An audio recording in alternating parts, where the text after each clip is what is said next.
Action India TV news, आपकी आवाज हमारी पहचान। पावसाळ्यात घरकुल लाभार्थ्यांची अडचण, निधी अभावी बांधकाम रखडले. घरकुल लाभार्थ्यांना मध्ये चिंतेचे वातावरण. शासनाने घरकुल लाभार्थ्यांना 15,000 रुपयांचा प्रारंभ निधी देऊन घरकुल बांधकाम सुरू करण्यास प्रोत्साहित केले. अनेक लाभार्थ्यांनी शासनाच्या सूचनेनुसार घरकुलाचे बांधकाम सज्ज लेव्हलपर्यंत पूर्ण केले.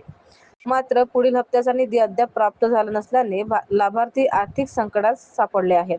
सध्या पावसाळ्यात सुरू झाल्याने अपूर्ण बांधकामाचे नुकसान होण्याची शक्यता निर्माण झाली आहे. अनेकांनी कर्ज काढून अथवा उसनवारी करून बांधकाम सुरू ठेवले, परंतु निधी न मिळाल्याने कामे ठप्प झाली आहेत. त्यामुळे घरकुल लाभार्थ्यांमध्ये नाराजीचे वातावरण निर्माण झाले आहे.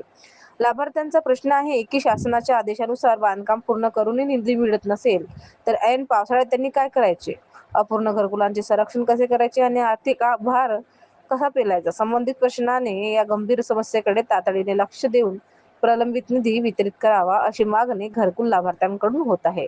मुख्य संपादक विनोद माहुरे. आज आपण मारेगाव तालुक्यातील सावंगी या ठिकाणी आलेलो आहे. सावंगी संगम या ठिकाणी आले आहेत.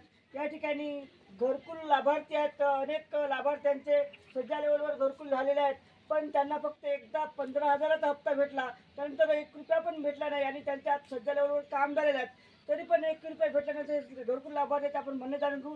साहेब, तुमचा परिचय सांगा आणि तुमचं नाव सांगा, तुमचं घरकुलचा विषय सांगा.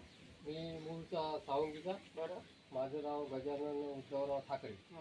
मला शासनाने प्रधानमंत्री आवास योजनेतून घरकुल मंजूर करून केलं आणि 15,000चा चेक पण दिला.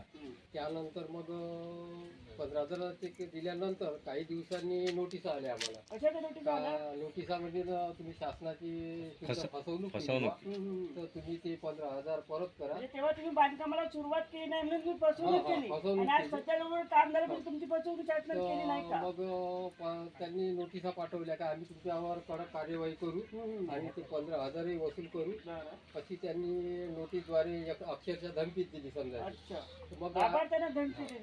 तर मग त्यांनी असं सांगितलं त्या नोटीसमध्ये का तुम्ही मार्च एंडिंग पर्यंत तुम्ही गड्डे तरी आम्हाला दाखवा, म्हणजे तुमचं काम चालू आहे की नाही आहे. जर मार्च एंडिंगच्या नंतर जर तुम्ही काहीच समजा केलं नाही तर तुमच्यावर शुद्ध कार्य म्हणजे अक्षरशः कार्यवाही करण्यात येईल, अशी आम्हाला बजावण्यात आलं. मग आम्ही ते काम चालू केलं. मार्च महिन्यामध्येच काम चालू केलं. गड्डे म्हणजे ते पिलरचे गड्डे वगैरे खाल्ले, त्यांना आम्ही सूचना दिल्या का आम्ही काम चालू केलं बा, तर ते मग इंजिनियर येऊन त्या पाहणी केली. आज तुम्ही सध्या लेवलवर काम केलं, आतापर्यंत तुम्हाला किती पैसे भेटले? काहीच नाही, 1 रुपया मिळाला नाही. आज कमीत कमी सध्या लेवलवर तुम्हाला 70,000 रुपये आला पाहिजे होते. 70,000 यायला पाहिजे होते. पुन्हा ते रोजगार हमी म्हणजे महात्मा गांधी रोजगार हमीतून पण यायला पाहिजे होते. कोणताच रुपया मिळाला नाही. आता ऐन पावसाळ्याचे दिवस आहे, आता तुम्ही काय करणार आहे? शासनाला काय तुम्ही सांगू इच्छिता? काही नाही, आम्ही शासनाकडे 2-3 वेळा 4-5 वेळा जाऊन तिथं आलो. त्यांनी एकच सांगितलं का आमच्याकडे काही नाही, आम्ही तुमचं जे काही आहे ते वर्त केलेलं आहे, माहिती कळवलेली आहे, तिकडून निधी नाही आहे, तिकडून निधी आल्यानंतर तुम्हाला तो देण्यात येईल, असं वारंवार सांगण्यात आलं. शासन सांगते का आपल्या लाभार्थ्यांना घरकुलाची गरज आहे, त्यांना लाभार्थ्यांना घर महत्वाचं आहे, पण ऐन पावसाळ्यात जर तुमच्या घरात जर पाणी पडत असेल तर खरंच शासन तुमच्या पाठीशी आहेत का? नाही नाही, बिलकुल नाही, बिलकुल नाही. आम्ही काम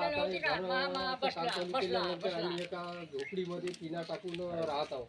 आता समजा जर पाऊस आला तर आमची फजिती आम्हाला ते जाणवेल आणि सावकाराकडून पैसे काढून आम्ही म्हणजे घर आता केलाय, सध्या लेवलवर केलाय, पण तुम्हाला पैसे भेटले नाही. आता ऐन वेळी आता शेतीचा पण हंगाम आता सुरू झालाय, पेरणी टोपीला सुरुवात झाली आहे आणि याबद्दल तुम्ही काय सांगता? घरकुलाचं काम रखडलेलं आहे, शेतीचा व्यवसाय म्हणजे सुरू झाले, मशागतीचा पेरणी टोपीचा टाइम आलेला आहे, तेव्हा तुम्ही त्याला काय सांगू इच्छिता? काय आम्ही डबल संकटामध्ये आलो.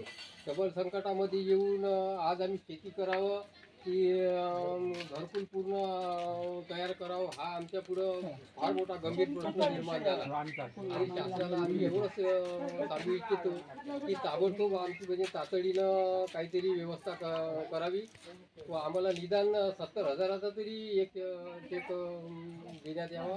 काम पूर्ण केलं आहे ना, काम पूर्ण केलं आहे. काम पूर्ण केलं त्यांनी, त्याची पाहणी सुद्धा 2 वेळा केली, पण अजून त्याचा काहीच लाभ मिळाला नाही. त्याच्यासाठी यासाठी त्यांनी तातडीनं व्यवस्था करावी आहे. धन्यवाद. या ठिकाणी घरकुल लाभार्थ्यांनी सांगितलं हे पण आपले वानकडे साहेब आहेत, विशाल वानकडे साहेब यांचं पण घरकुल रखलेलं आहे, त्यांची पण हेच भावना आहेत.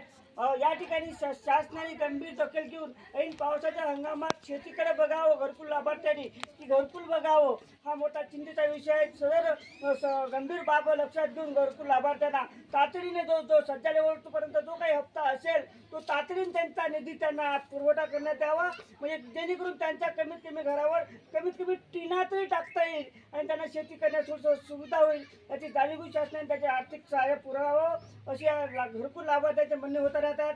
ॲक्च्युली त्या मुख्य संपादक विनोद माहुले.